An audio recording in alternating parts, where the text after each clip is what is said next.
एदा दूधे पाक पढ़ लो सारे। अस्सलातु वस्सलामु अलैका या सय्यदी या रसूल अल्लाह व अला आलिका व अस्हाबिका या सय्यदी या हबीब अल्लाह। 12। अच्छा, कंप्यूटर का हम करने लगे हम स्टार्ट, ठीक है ना। कंप्यूटर का लेकिन मैं सारा नहीं करवाऊंगा, उसकी वजह के सारा हो ही नहीं सकता वाइट बोर्ड पे। कुछ चीज़ें हैं जो कंप्यूटर पे ही समझ आनी है आपको, ठीक है ना। जो सी थ्योरेटिकल है कुछ चीज़ें वो मैं करवा दूंगा, बाकी कंप्यूटर पे करवाऊंगा, ठीक है ना। अच्छा जी, difference between file and folder, कोई बताएगा फ़ाइल और फोल्डर में क्या फ़र्क है? पहला क्वेश्चन है ये इंटरव्यू में पूछा उसने।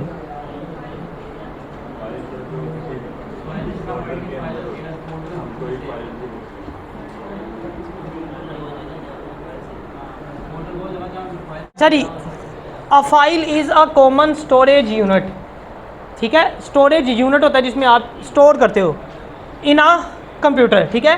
And all programs and data are written, लिखा जाता है सारे प्रोग्राम और सारा डाटा जो आप टाइप कर रहे होते हो रिटर्न लिखा जाता है, इनटू अ फाइल में लिखा जाता है, ठीक हो गया। And read from a file, लिखा भी उसमें जाता है, रीड भी उसी से करता है कंप्यूटर उसको। अ फोल्डर होल्ड्स वन और मोर फाइल्स, एक फोल्डर होता है ना उसमें आप ज़्यादा फाइल्स रख सकते हो। आपने एक फोल्डर बनाया होता है उसके अंदर, फॉर एग्जांपल आपने क्या जी मैरिज ब्यूरो का फोल्डर है, आपने बॉयज़ का फोल्डर रखा, उसमें हर बॉय का अलग-अलग डाटा है, ठीक है ना। जॉब्स का कोई है उसमें हर लड़के की अलग-अलग सीवी। फाइल के अंदर फाइल नहीं आ सकती। एक वर्ड का डॉक्यूमेंट है उसके अंदर आप एक डॉक्यूमेंट कैसे रख सकते हो, लेकिन एक फोल्डर के अंदर आप फोल्डर्स भी रख सकते हो और फाइल्स भी रख सकते हो, ठीक है ना। एक फोल्डर में फोल्डर भी हो सकता है, फाइल भी हो सकती है। अब folder can also contain other folder, ये जो मैंने अभी बात की है, ठीक है। एक फोल्डर में मोर फाइल्स भी हो सकती हैं और अदर फोल्डर्स भी हो सकते हैं। समझ आ गई आपको? फाइल में सारा डाटा सेव किया रहता है, रीड भी वहीं से होता है। एक फ़ाइल के अंदर तो दूसरी फाइल नहीं हो सकती, लेकिन एक फ़ोल्डर में ज़्यादा फाइल्स भी हो सकती हैं और ज़्यादा फोल्डर्स भी हो सकते हैं।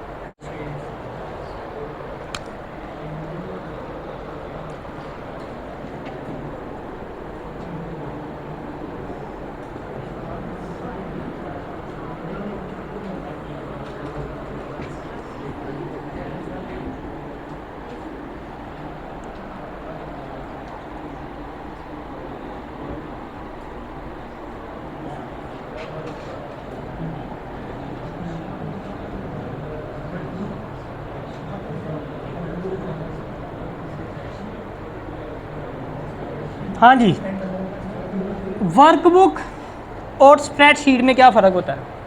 कोई बताएगा? ये भी पेपर इंटरव्यू में पूछा उसने। A worksheet is a just single page data, while जबकि a spreadsheet is the whole program. Explain कर देता हूँ अभी। Where the user can create a worksheet, जब आप एक्सेल खोलते हैं, एक्सेल के नीचे sheet number 1, sheet number 2, sheet number 3 लिखा होता है, वो क्या होती है?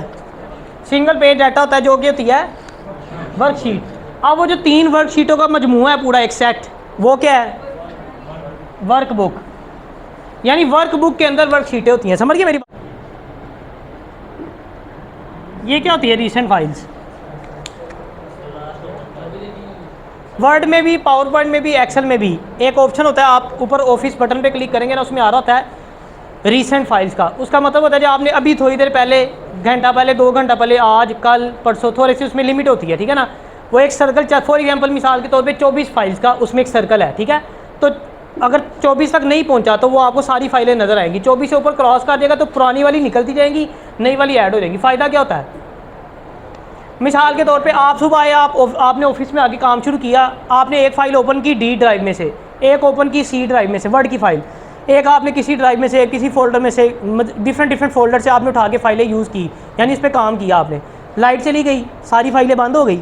अब लाइट आई तो आप दोबारा ड्राइव में जाएंगे, आप दोबारा ई ड्राइव में जाएंगे, दोबारा आप रीसेंट फाइल खोलो, वहाँ पे वो सारी फाइलें नज़र आ रही होंगी जहाँ पे आपने काम किया होगा। फ़ौरन आप वहाँ से क्विकली उसको ओपन कर लोगे, ठीक है। उसको कहते हैं रीसेंट फाइल्स। हाँ जी, how many default sheets in Excel? 3 sheets होती है बाय डिफ़ॉल्ट। बाय डिफ़ॉल्ट का मतलब क्या होता है? ऑटो, ठीक है ना। आप यानी उसमें ऑटो जनरेट है, जब आप खोलोगे जब भी एक्सेल 3 शीटें आएंगी नीचे आपको। इसका रिप्लाई है 3 शीट्स होती हैं बाय डिफ़ॉल्ट। उसके नाम क्या होते हैं? ये भी, अच्छा ये नेम भी बाय डिफ़ॉल्ट है, यानी आप खोलोगे तो नाम ये आ रहे होंगे, आपने उसका नाम चेंज करना है, ठीक है। शीट 1 इसी तरह शीट 2 होता है और शीट 3 ये बाय डिफ़ॉल्ट लिखे आ रहे होते हैं। बाय डिफ़ॉल्ट 3 शीट्स नज़र आ रही होती हैं, उन शीट्स के बाय डिफ़ॉल्ट नाम ये होते हैं, शीट 1, शीट 2, शीट 3। फिर आप उस पर राइट क्लिक करके रीनेम का ऑप्शन आता है, वहाँ से आप उसको चेंज कर सकते हो। अच्छा जी, शॉर्टकट की जो है वो न्यू शीट क्रिएट करने की शॉर्टकट की कौन सी है? ये इंटरव्यू में पूछी उसने।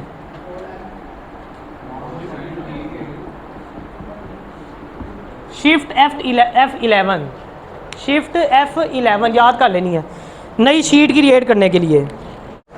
एक्सेल के अंदर चार्ट को इंसर्ट करने की शॉर्ट की Alt F1, Alt F1, ALT, Alt F1 किस चीज़ की है ये? चार्ट इंसर्ट करने की। चार्ट इंसर्ट करने की किस में? एक्सेल में।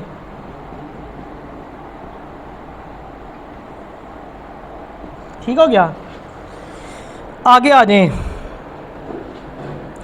रो को हाइड करने या कॉलम को हाइड करना, उसकी शॉर्टकट की कौन सी होती है एक्सेल में? कंट्रोल 9, कंट्रोल 9 किसकी है? रो या कॉलम को हाइड करना है। उसके लिए पहले क्या करना पड़ता है? रो या कॉलम को सिलेक्ट करेंगे, उसके बाद कंट्रोल 9 दबाएंगे तो ये हाइड हो जाएगा। ऑटो सम की शॉर्ट की कौन सी है?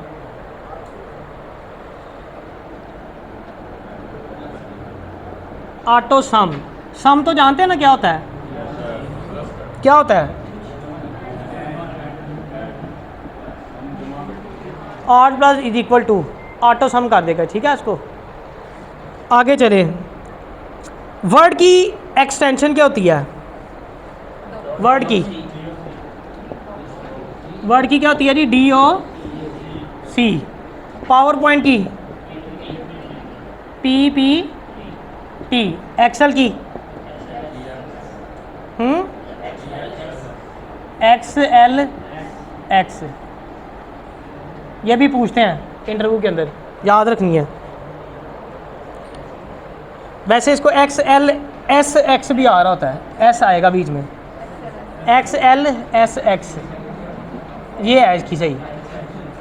ऑटो सम की शॉर्ट की कौन सी है? Alt plus is equal to. Word की है DOC। ये क्या है? एक्सटेंशन है, एक्सटेंशंस। इन तीनों की क्या है? एक्सटेंशंस। वर्ड की DOC, पावर पॉइंट की PPT और एक्सेल की XLSX। SX। आगे आ गया चेंज की, ये वर्ड की है, ठीक है ना। चेंज केस की शॉर्ट की, चेंज केस किस में? वर्ड में। Shift F3। हाँ जी। अच्छा, ये ना क्वेश्चन घुमा के भी पूछा जा सकता है। वो आपसे इस तरह भी पूछ सकता है कि F3, शिफ्ट F3 की किसके लिए यूज़ होती है? यानी जब आपने कीज़ याद करनी है ना, तो दोनों एंगल से याद करनी है, ठीक है ना। अगर जैसे फॉर एग्जांपल वो कहता है जी प्रिंट के लिए कौन सी कीज़ होती है, आप कहते हो कंट्रोल P, तो वो इस तरह भी पूछ सकता है कि कंट्रोल P जो है वो किस लिए यूज़ होती है। यानी जब भी आपने शॉर्ट की याद करनी है, दोनों एंगल से याद कर लेना, ठीक है। आगे ये अगला क्वेश्चन यही था, what is the use of shift F3। वो वही बात आ गई, चेंज केस की है, उल्टा कर दिया, दो सवाल बन गए इससे, ठीक है। हार्डवेयर एंड सॉफ्टवेयर का हम क्या पा रहे हैं? डिफरेंस है। Hardware refers to the physical and visible, दो चीज़ें हैं, ठीक हो गया। फिजिकल हो छू सकते हैं, ठीक है ना, विजिबल देखा भी जा सकता है। Components of the system such as a monitor, CPU, keyboard and mouse. इसको आप देख भी सकते हो और छू भी सकते हो, ठीक है। विंडो को छू सकते हो, MS ऑफिस का सॉफ्टवेयर किया था उसको छू सकते हो, वो क्या है? सॉफ्टवेयर है, वो नज़र नहीं आता, ठीक है ना, विजिबल नहीं है। वो अंदर ही बस USB से नज़र आ रहे थे, वो की कहते हैं फोल्डर। अच्छा, software on the other hand refers to a set of instructions which enables the hardware to perform a specific set of tasks। ये जो मॉनिटर, CPU, कीबोर्ड और माउस काम करते हैं, इनको इंस्ट्रक्शंस कहाँ से मिलती हैं? सॉफ्टवेयर से मिलती हैं। सॉफ्टवेयर उसको आप छू नहीं सकते, उसको आप देख नहीं सकते, वो इंस्ट्रक्शन देता है हार्डवेयर को। हार्डवेयर ऐसी चीज़, इसको छू भी सकते हो, देख भी सकते हो, कीबोर्ड, माउस, ठीक है, ये सारी चीज़ें हार्डवेयर में आ जाती है, ठीक हो गया, समझ आ गई है? हाँ जी। Hard copy and soft copy में क्या फ़र्क है? सॉफ्ट कॉपी कुड भी क्या हो सकती है?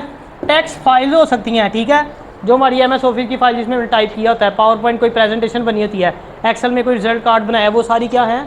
सॉफ्ट कॉपीज़ हैं। इमेजेस, मोबाइल में तस्वीरें होती हैं, सॉफ्ट कॉपी होती है। वीडियोज़ जो हमारे मोबाइल में होती हैं वो भी सॉफ्ट कॉपी होती हैं। हार्ड कॉपी क्या है, on the other hand is defined as a physical object, ये भी बात वही आ गई, लाइक प्रिंटेड डॉक्यूमेंट। जब आप इमेज है ना वो आपके मोबाइल में है तो सॉफ्ट कॉपी है, जब आप उसका प्रिंट निकालोगे तो हार्ड कॉपी में शिफ्ट हो जाएगी। आपका वर्ड की एक सीवी बनी हुई है मोबाइल, उसके अंदर मोबाइल में है या कंप्यूटर में पड़ी हुई है, वो सॉफ्ट शेप में है, जब आप उसका प्रिंट निकालेंगे तो वो हार्ड शेप में आ जाएगी। ठीक हो गया।